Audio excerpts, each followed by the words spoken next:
दोस्तों नमस्कार। आप देख रहे हैं जागरण टाइम न्यूज चैनल।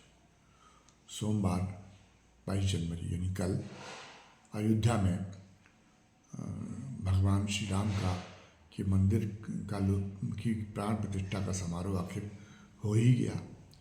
इसके लिए हिंदू समाज में एक बहुत लंबी हिंदू समाज ने इसके लिए प्रतीक्षा की थी, लेकिन एक दशक पहले तक लगता नहीं था कि कभी ये सपना उसका पूरा हो पाएगा। वो जगह जो विवादित घोषित हो पाई है, वहाँ उसकी आराध्य का मंदिर बन पाएगा, ये कभी लगता नहीं था। बल्कि इस बीच में भारतीय जनता पार्टी नीति गठबंधन की सरकारें आई, तब भी ये सपना साकार नहीं हो पाया।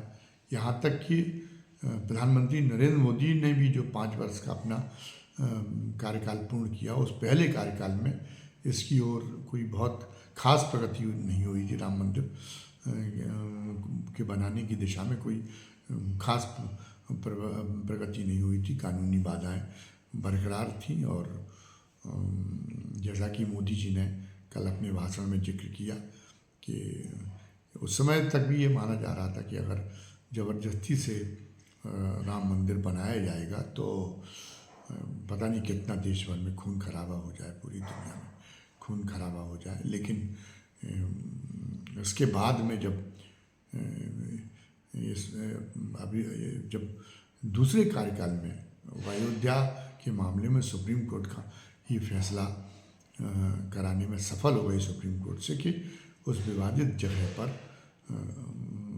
हिंदुओं को ही कब्जा दिया जाना चाहिए और उस पर जो हिंदुओं की भावनाओं के अनुरूप राम मंदिर बन जाना चाहिए। तो फिर जो है लोग आशान्वित हुए। लोगों ने कहा कि लोग अंदर से ये मानने लगे थे कि नहीं, अब मोदी है तो मुमकिन है। इस तरह की कहानी प्रचलित हो गई थी और फिर एक लोग प्रतीक्षा कर रहे थे कि ये कार्य कब पूर्ण हो। निश्चित रूप से अभी काफ़ी कार्य बाकी है, लेकिन राजनीतिक प्रयोजन भी मोदी जी के लिए बड़े महत्वपूर्ण है। इसलिए इस लोकसभा चुनाव में उसको कैश कराना है उनको, मंदिर के मुद्दे को। तो उन्होंने उसके ठीक पहले मंदिर की प्राण प्रतिष्ठा कर देना प्राण का रास्ता बनाया। उसके लिए उन्होंने जोर लगाया और ये जो है इस मामले में शंकराचार्य जैसे जो जिनका हिंदू धर्म में जो एक सर्वोच्च पीठ है शंकराचार्य की, शंकराचार्यों के विरोध को भी उन्होंने दरकिनार किया। हिंदू समाज भी इतना उतावला था कि उसने भी अपने वो सबसे बड़े जो पीठाधीश्वर हैं, सबसे बड़े आचार्य हिंदू समाज के लिए उनकी जो है जो एक तरह से रूलिंग जो व्यवस्थाएं थी, उनको दरकिनार करने का, उनको खारिज करने का काम हिंदू समाज ने पहली बार दिखाया। उसको वो हर आदमी उनको खलनायक लगा, भले ही शंकराचार्य क्यों ना हो, जो राम मंदिर में प्राण प्रतिष्ठा के त्वरित समारोह के त्वरितीकरण में जो भी बाधा बन रहा था, सब उनको खलनायक नज़र आ रहे थे। तो शंकराचार्य भी एक तरह से जो विधान का हवाला दे के जो उन्होंने बात कही, वो भी एक तरह से खलनायक बन गई और तमाम सारी मान्यताएं दरकिनार कर दी गई। एक गृहस्थ वो कोई अनुष्ठान अपनी पत्नी के बिना पूर्ण नहीं कर सकता। आखिरी समय तक सस्पेंस रहा कि जो है कि मोदी जी क्या अपनी पत्नी को बुलाएंगे या पत्नी की भगवान राम की तरह वो भी अपनी पत्नी की कोई आकृति गढ़वा के वो अपने को साथ बैठाएंगे। लेकिन मोदी जी ने ऐसा कुछ नहीं किया और उन्होंने अकेले ही जो है प्राण प्रतिष्ठा में मुख्य यजमान की भूमिका अदा की और उनको पूरे हिंदू समाज की इसके लिए स्वीकृति और समर्थन मिली। और जब प्राण प्रतिष्ठा समारोह को पूरी भव्यता और पूरी दिव्यता के साथ प्रस्तुत करने की योजना बना रखी गई थी और मोदी इवेंट मैनेजमेंट के मामले में तो मास्टर रहीं और ये उन्होंने इस महारत को उन्होंने कल भी बखूबी प्रदर्शित किया। तो जब प्राण प्रतिष्ठा समारोह पूर्ण हुआ निर्विघ्न, तो एक चमत्कार जैसा था। इसके पहले जो मुस्लिम देशों की तरफ से जो विरोधी प्रतिक्रियाओं की जो है के अनुमान थे उसके पहले, और कई बार उन्होंने जो OIC है उसने कश्मीर के मुद्दे पर तो मोदी सरकार को आड़े हाथ लिया ही था, लेकिन इस बार वो जो अब एक उन्होंने बहुत शानदार डिप्लोमेसी से भी काम लिया, और उन्होंने जो सिरमौर है मुस्लिम राष्ट्रों का, मतलब सऊदी अरेबिया के शाह को साध लिया था पहले से, तो इसलिए अभी मुस्लिम देशों के फोरम से भी कोई ऐसी प्रतिक्रिया सामने नहीं आई जो अशुभ कारक प्रतीत हो। उनकी तरफ से भी कोई जो है कोई इसका प्रतिवाद नहीं हुआ है, और भारतीय मुसलमानों ने तो खैर उसका मान ही लिया है कि नहीं, ये होके रहेगा और उसको नहीं रोका जा सकता। हिंदू समाज के लिए ये बहुत बड़े गौरव का क्षण बन गया जो कल प्राण प्रतिष्ठा समारोह था, क्योंकि जो ये हिंदू समाज सदियों के पराजय बोध से ग्रसित था। वो जितनी लड़ाइयाँ इस बीच में हुई, सारी लड़ाइयाँ उसको हारनी पड़ी। एक लंबे समय तक उसको पहले मुसलमानों की गुलामी झेलनी पड़ी, इसके बाद उसको अंग्रेज़ों की गुलामी झेलनी पड़ी, और गुलामी झेलने के लिए वो अभिशप्त हो गया था, हारने के लिए भी अभिशप्त हो गया था। उससे आगे बढ़ने के लिए, अपना इस गतिरोध तोड़ने के लिए, अपने मनोबल की बहाली के लिए उसे एक जीत की दरकार थी। और ये एक बहुत बड़ी जो राम मंदिर बना है अयोध्या में, ये उसके लिए विजय का एक बहुत बड़ा संदेश लेके आया है। एक उसके लिए एक बहुत बड़ा प्रतीक है, उसके अंदर एक भावना पैदा हुई है कि नहीं, एक नए युग की शुरुआत हुई। ये उसके जो है उसके चक्रवर्ती विजय की ओर बढ़ने की उसकी शुरुआत है, संसार भर में प्रभुता कायम करने की शुरुआत है। तो एक नए जोश के साथ में, जोश से वो भरा हुआ एक नए संकल्प, एक नए आत्मविश्वास से एक हिंदू समाज भरा हुआ है। और जो है ये जो एक देखा जा रहा है, तो वास्तव में उसके लिए एक बहुत गौरवमय क्षण है, इससे इनकार नहीं किया जा सकता। और चमत्कार जैसी इसकी प्रतिक्रिया हुई हिंदू समाज के अंदर। प्राण प्रतिष्ठा समारोह जब पूर्ण हो रहा था, तो वो जैसे किसी चमत्कार का विस्फोट हुआ हो, इस ढंग का एहसास हो रहा था। उत्सव प्रियता भी एक व्यक्ति की, समाज की एक मौलिक ज़रूरत है, और उत्सव प्रियता से भी उसको ये भी चाहिए, उसकी उत्सव प्रियता की पूर्ति हो, ये भी काम उसको चाहिए। तो इस मामले में मोदी जी लगातार सफल हैं। उनके जो मुख्यमंत्री हैं वो इस ढंग के एक आयोजन करते रहते हैं। तो कल वो उत्सव प्रियता की पूर्ति का चरम अवसर था, और इसलिए जो अभूतपूर्व उमंग और उत्साह देखा जा रहा था, और एक रचनात्मक जो है ऊर्जा का संचार तो करती ही है उमंग, और इसमें इसके प्लावन में, इसके ज्वार में तमाम सारी जो और विरोधी धारणाएं थी भारतीय जनता पार्टी की, वो बह गई कहीं एक किनारे। एक जाने कहाँ बह के कहाँ चली गई पता जिनका नहीं चला, चाहे वो सामाजिक न्याय की धारणा हो, चाहे वो कोई और धारणा हो, क्या दलित, क्या पिछड़े, सभी एक तरह से वो उमंग से भरे हुए नज़र आ रहे थे। सभी के अंदर वो एक नए किस्म का एक जोश देखने का नज़र आ रहा था। सभी उस जोश में, उस उत्साह में डूबे नज़र आ रहे थे जो राम मंदिर के लोकार्पण से हुआ। पहले जो कुछ राजनीतिक विशेषज्ञ और भारतीय जनता पार्टी के विरोधी दल जो ये मान रहे थे कि राम मंदिर का फैसला हो चुका है, राम मंदिर बन रहा है, और अब राम मंदिर 2024 में इस मुद्दे का कोई महत्व नहीं रहेगा।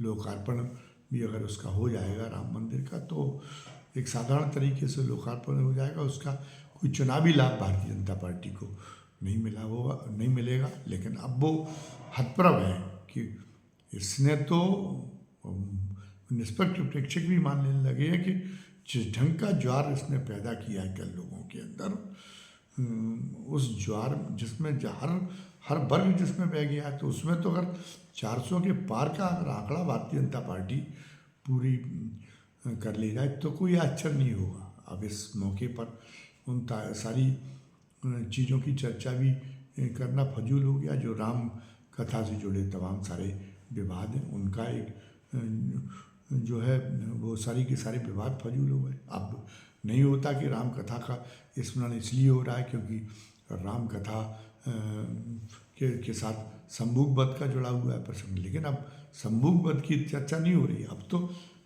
जो सबरी के झूठे बेर खाने की चर्चा हो रही कि नहीं, राम कथा तो एक उसकी उपादेयता सामाजिक समरसता के बढ़ाने के रूप में सिद्ध और चरितार्थ की जा रही। तो इस रूप में उसके केवल उसके सकारात्मक परिणामों की राम कथा की चर्चा हो रही है। अब कोई एक नए युग का समारंभ देखा जा रहा है जब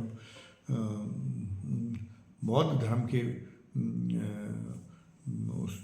की लहर में पूरा हिंदू समाज, पूरा सनातन धर्म एक तरह से उसमें उसका पता नहीं चला था, विलीन हो गया था उस बौद्ध धर्म की प्रचंड लहर में। उस समय आदि गुरु शंकराचार्य लेके उसके पुनरुत्थान के काम के लिए आगे बढ़ के आए थे, लेकिन उन्होंने भगवान शिव को सर्वोच्च देव के रूप में प्रतिष्ठित किया था। उन्होंने राम मंदिर और कृष्ण मंदिर की चर्चा नहीं की थी। उन्होंने हिंदुओं के जो सर्वोच्च तीर्थ स्थल थे, जो सर्वोच्च धाम घोषित किए थे, वो चारों के चारों शैव धाम थे। तो एक नए तरीके का एक उन्होंने जो है उन्होंने अद्वैतवाद का जो दर्शन दिया था और जो शैव पंथ की सर्वोच्चता स्थापित की थी, वो एक युग था और अभी तक सनातन धर्म में उस युग में जी रहा था। लेकिन अब उन धामों से भी ज़्यादा ऊंचा धाम, उन धामों से भी ज़्यादा तीर्थ स्थल, हिंदुओं का सबसे बड़ा तीर्थ स्थल जिसको वेटिकन के बराबर का दर्जा दिया जा रहा है हिंदू समाज के लिए, जिसे वेटिकन कहा जा रहा है, जिससे मक्का कहा जा रहा है हिंदू समाज का, वो अयोध्या की प्रतिष्ठा को वहाँ पे पहुँचा देने का काम इस बार हुआ, इस समय हुआ। तो एक सनातन धर्म में एक नए युग की शुरुआत माना जा रहा है और इसका श्रेय मोदी को दिया जा रहा है। मोदी अवतार के रूप में अगर अपने आप को प्रतिष्ठित करना चाहते थे, जैसा कि उनकी महत्वाकांक्षा रही है, तो उस कल का अवसर उनको उनकी इस महत्वाकांक्षा की पूर्ति का भी अवसर बन गया। जो उस समय आचार्य संत, जो बड़े बड़े संत मौजूद थे, उन्होंने मोदी की महिमा का गान इसी रूप में किया। उस पूरे जो प्राण प्रतिष्ठा समारोह का जो आयोजन था, उसमें इस बात की सफल चेष्टाएं की गई कि मोदी को एक अवतारी शक्ति के रूप में प्रतिष्ठित किया जाए और ये माना जाए कि नहीं, उनको ये कार्य कराने के लिए स्वयं ईश्वर ने खुद भेजा या खुद ईश्वर ही उनके रूप में अवतरित होकर आए। इस ढंग की एक भावना लोगों के अंदर पनपाने का काम कल के दिन बहुत बखूबी किया गया। और मोदी, अभी इस बात की भी चर्चा इस प्रसंग पर नहीं करने की कोई बात नहीं कि मोदी जी की जो ये थी कि सबको बहुत, अपनी पार्टी के लोगों को भी बहुत ही बौना साबित कर देना, अपने विराट स्वरूप को स्थापित कर देना। कल वो उसमें भी सफल रही। इस बात की बड़ी चर्चा रही कि उन्होंने संघ प्रमुख को भी उन्होंने भाव नहीं दिया संबोधन में, उनका भी नाम नहीं लिया। और योगी जी का तो जो मुख्यमंत्री होते हुए इसके, उनका तो नाम लेने की बात ही नहीं है। और योगी जी से जो है उनका चेहरा फक पड़ गया, इस ढंग की बातें कही जा रही हैं। लेकिन ये इस समय अशुभ और शकुनकारी बातों का कोई मतलब नहीं है। और इसमें लोग इस उत्साह में लोग भ्रष्टाचार का भी दर्द भूल गए, बेरोजगारी का भी दर्द भूल गए। जो राम मंदिर की प्राण प्रतिष्ठा समारोह से जो उमंग पैदा हुई है, उसने खुशहाली सूचकांक को सर्वोच्च स्तर पर पहुंचा दिया है। और ये उस उत्सव के माहौल को चुनाव तक बनाए रखने की कोशिश है। अब प्रतिदिन जो है बड़ी संख्या में लोगों को भारतीय जनता पार्टी द्वारा अपने खर्चे पर अयोध्या में रामलला के दर्शन के लिए भेजे जाने की योजना तैयार की गई है और योजना बनी गई है। और इस योजना पे काम आज से ही उन लोगों उसने शुरू कर दिया है। तो ये मतलब ये भी एक कार्य है, उसको ये जो कल जो भावना पैदा हुई, जो कल जो उमंग पैदा हुई, उस उमंग तक चुनाए रखने की चेष्टा, और विपक्ष हतप्रभ है कि ये क्या हो गया, उसको इसकी कोई काट नहीं सूझ रही है। निश्चित रूप से उसके सामने एक बहुत हताशा का माहौल है, और राहुल गांधी की पदयात्रा भी इस बीच में बहुत ज़्यादा फीकी हो गई है, उसको भी कोई नोटिस नहीं लिया जा रहा, बल्कि भारतीय जनता पार्टी तो एक तरह से हेमंत विश्व शर्मा तो मदद देने का काम कर रहे राहुल गांधी को। वो अगर ये इस ढंग की तानाशाही पूर्ण तरीके से अगर उनकी यात्रा को रोकने का प्रयास न करते तो वो ज़्यादा बेहतर होता। तब तो वो चर्चा होने वाली ही थी, होने वाली नहीं थी। अब तो जो चर्चा हो भी रही है वो इस वजह से हो रही है कि क्योंकि वो बहुत ही अभद्र तरीकों का परिचय हेमंत बिश्व शर्मा दे रहे हैं उनकी यात्रा रोकने के लिए, और जिसका कोई औचित्य नहीं है, जिसकी वजह से वहाँ के जो भारतीय जनता पार्टी के लोग भी मान रहे हैं कि नहीं, ये फिर लोकतंत्र का कोई मतलब ही नहीं रह जाएगा, फिर तो लोकतंत्र ही समाप्त हो जाएगा। और कौन वो हमें कोई असम में बहुत बड़ी सफलता प्राप्त करने जा रही थी, वो जो उनकी यात्रा निकल जाती है और उसके साथ ही उसकी गूंज खत्म हो जाती है। लेकिन उन्हें खाम में टकराव मोल लिया, खाम में मुकदमे दर्ज करा रहे। इससे कुछ 1-2% लोगों में सहानुभूति की भावना होगी और थोड़ा भारतीय जनता पार्टी की नुकसान होगा। कांग्रेस का तो कोई नुकसान होने वाला नहीं, कांग्रेस तो पहले से नुकसान है उसका, और क्या नुकसान होगा। कांग्रेस तो थोड़ा बहुत फायदे में ही रहेगी, लेकिन भारतीय जनता पार्टी का ही नुकसान होगा। तो ये सारी की सारी एक चर्चाएं हो रही। तो अब राम मंदिर का जो है, राम मंदिर के रूप में जिस ट्रम्प कार्ड का इस्तेमाल किया है प्रधानमंत्री नरेंद्र मोदी ने, मानना पड़ेगा कि उनके राजनीतिक चातुर्य का फिलहाल कोई सानी नहीं है, और वो फिलहाल तो मौजूदा परिस्थितियों में वो अपराजय हैं, और अभी दूर दूर तक ये दिखाई नहीं दे रहा कि उनको सत्ता से कोई हटा सकता है। बस वो अब खुद ही जो गलतियां करें, उससे उनकी पार्टी उनके बाद अगर रसातल में पहुंच जाए तो ये बात दूसरी, लेकिन इस पर अभी चर्चा करने का वक्त नहीं है। इस पर चर्चा फिर हम बाद में करेंगे कि उनका जो पार्टी के अंदर जो लोगों को बोनसाई बनाने का अभियान है, ये जो चर्चाएं कि वो देख सकें, यहाँ योगी को भी निपटा देंगे, और इसके क्या परिणाम हो सकते हैं भारतीय जनता पार्टी के भविष्य पर, इस पर हम आगे के अपने वीडियो में चर्चा करेंगे। फिलहाल तो इतना ही, और आपसे विदा लेने के पहले गुजारिश करनी है कि आप हमारे चैनल को सब्सक्राइब करें, बेल आइकन दबाएं, ताकि जो भी नया वीडियो हम डालें वो उसका नोटिफिकेशन आपको तत्काल मिल जाया करें। आप हमारे वीडियो को लाइक करें और कमेंट बॉक्स में अपनी प्रतिक्रिया भी जरूर लिखें। धन्यवाद। जय हिंद, जय भारत।